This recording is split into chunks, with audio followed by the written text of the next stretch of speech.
El 061 atiende 1.716 consultas por casos de riesgo de suicidio en 2 meses y medio. Los intentos de suicidio en los menores de edad se triplican y alcanzan un máximo histórico. Los jóvenes entre 16 y 30 años son el segundo grupo con más pensamientos suicidas.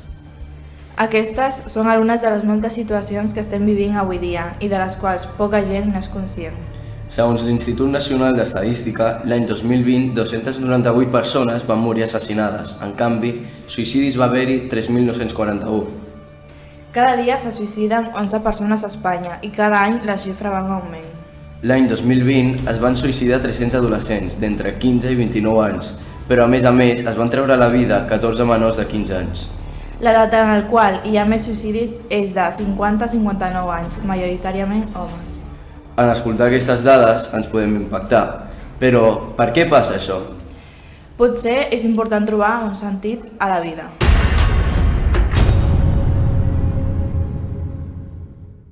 Jo crec que la vida ha de tenir un sentit i també has de tenir uns objectius perquè tingui sentit la teva vida. Yo creo que no, que la vida es una y hay que vivirla y todo va a ser espontáneo, entonces tienes que vivirla con estas irregularidades, entonces no tienes por qué darle un sentido. Jo crec que no és important, ja que ens morirem igual, de que morim un sentit. Jo crec que sí que és important, però li hem de donar a cada persona un sentit diferent a la nostra vida. Sí, perquè si no viuríem sense ganes i sense somnis. Pues que yo creo que en esta vida pues sí que tiene que haber sentido, pero eres tú quien le pone el sentido.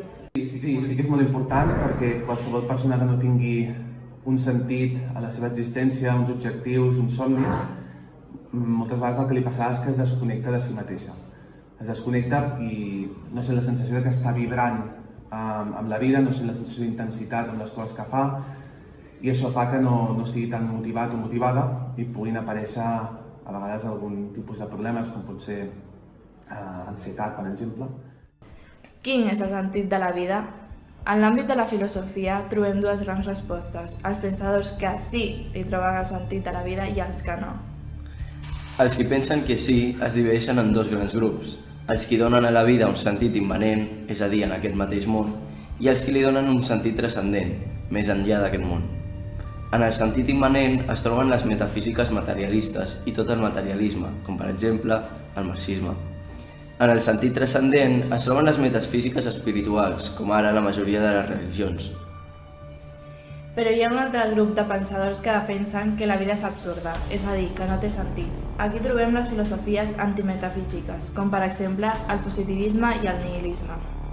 Aquest sentit és una cosa que hem de trobar una mica cap a nosaltres mateixos, mirar cap endins, però vivim en una societat en la qual, quan arribem a casa, què fem?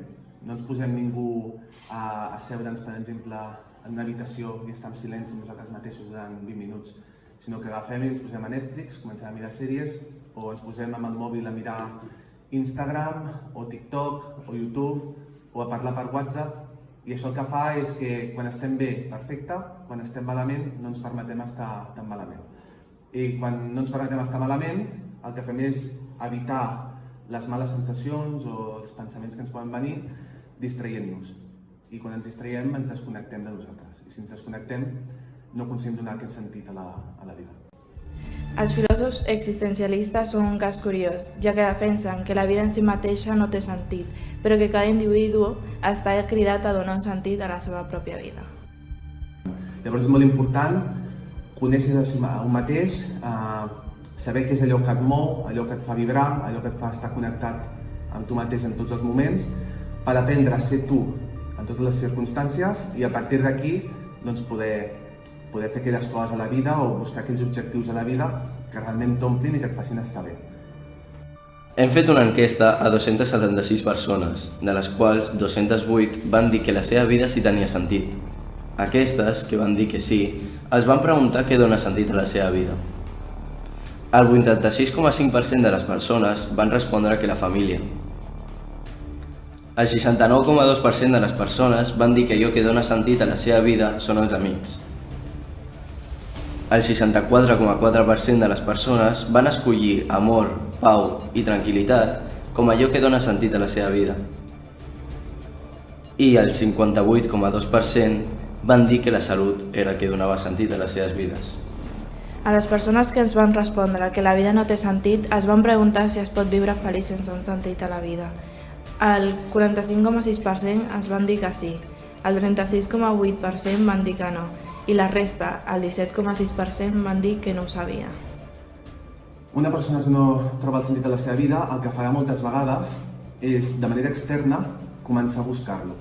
Moltes vegades el sentit de la vida te'l porta la pròpia vida, no? Vas fent coses i hi ha un moment que dius, ostres, doncs això realment és el que jo volia o allò que realment em mou.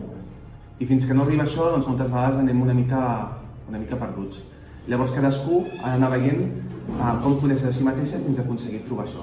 Però no hi ha una vareta màgica per dir, mira, si fas això, això i això, aconseguiràs trobar el teu motiu de vida o el teu objectiu. Doncs amb això podem veure que la majoria de persones intenten trobar un sentit per a la seva vida. Persones que tenen un sentit a la vida, tenen uns objectius clars, doncs acostumen a tenir més tranquil·litat i que si els hi preguntes segurament et respondran que són més felices que les persones que no tenen aquest objectiu tan clar. I tu, penses que la teva vida té sentit?